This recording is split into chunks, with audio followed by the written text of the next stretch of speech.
ओम नमो भगवते वासुदेवाय।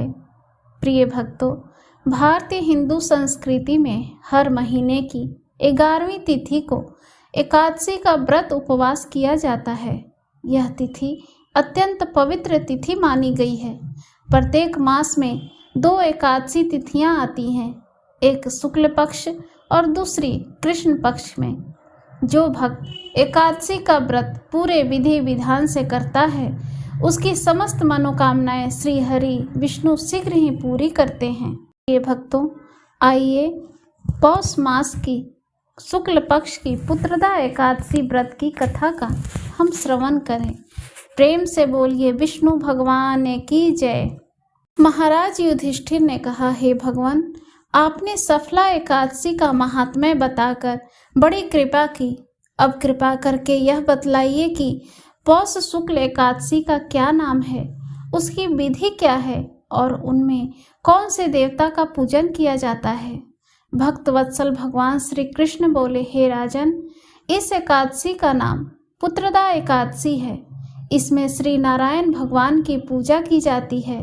इस चर और अचर संसार में पुत्रदा एकादशी के व्रत के समान दूसरा कोई व्रत नहीं है। इसके पुण्य से मनुष्य तपस्वी, पुत्रवान, विद्वान और लक्ष्मीवान होता है। इसकी मैं एक कथा कहता हूँ, सो तुम ध्यान पूर्वक सुनो।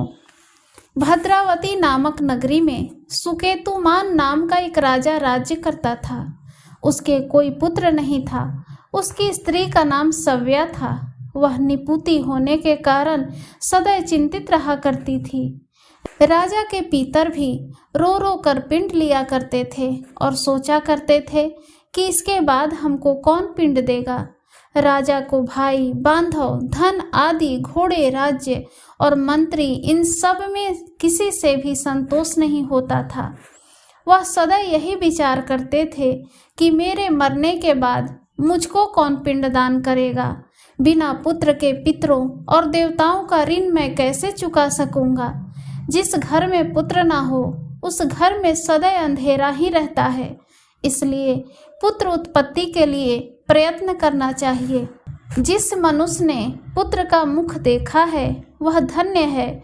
उसको इस लोक में यश और परलोक में शांति मिलती है, अर्थात उसके दोनों लोक सुधर जाते हैं। पूर्व जन्म के कर्म से ही इस जन्म में पुत्र, धन आदि प्राप्त होते हैं। राजा इसी प्रकार रात दिन चिंता में लगा रहता था। एक समय तो राजा ने अपने शरीर को त्याग देने का निश्चय किया, परंतु आत्मघात को महान पाप समझकर उसने ऐसा नहीं किया। एक दिन राजा ऐसा ही विचार करता हुआ अपने घोड़े पर चढ़कर वन को चल दिया तथा पक्षियों और वृक्षों को देखने लगा। उसने देखा कि वन में मृग, व्याघ्र, सुअर, सिंह, बंदर, सर्प आदि सब भ्रमण कर रहे हैं। हाथी अपने बच्चों और हथिनियों के बीच घूम रहा है।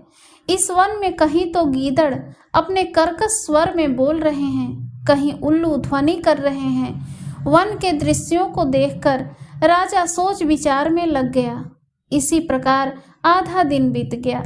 वह सोचने लगा कि मैंने कई यज्ञ किए, ब्राह्मणों को स्वादिष्ट भोजन से तृप्त किया, फिर भी मुझको दुख प्राप्त हुआ क्यों।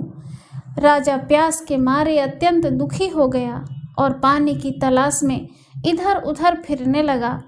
थोड़ी दूरी पर राजा ने एक सरोवर देखा।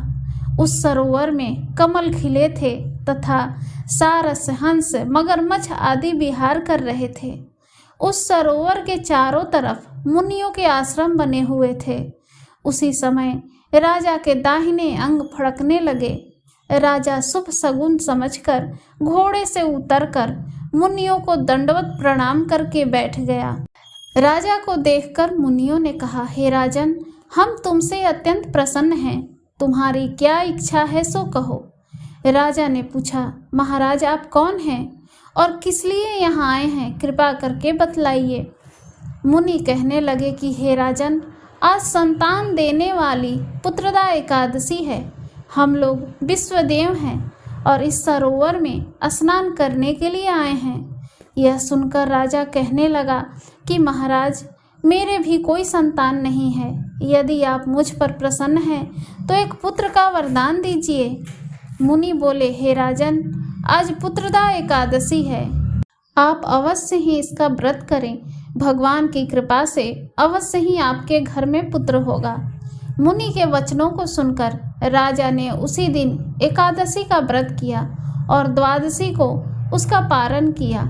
इसके पश्चात मुनियों को प्रणाम करके महल में वापस आ गया। कुछ समय बीतने के बाद रानी के गर्भ धारण किया और 9 महीने के पश्चात उनके एक पुत्र हुआ। वह राजकुमार अत्यंत सूरवीर, यशस्वी और प्रजापालक हुआ। श्री कृष्ण बोले, हे राजन, पुत्र की प्राप्ति के लिए पुत्रदा एकादशी का व्रत करना चाहिए। जो मनुष्य इस महात्म्य को पढ़ता है या सुनता है या दूसरों को सुनाता है, उसे अंत में पुत्रवान होकर स्वर्ग की प्राप्ति होती है। प्रेम से बोलिए श्री विष्णु भगवान की जय। प्रिय भक्तों, कथा पसंद आई हो तो इसे लाइक शेयर जरूर करें। धन्यवाद।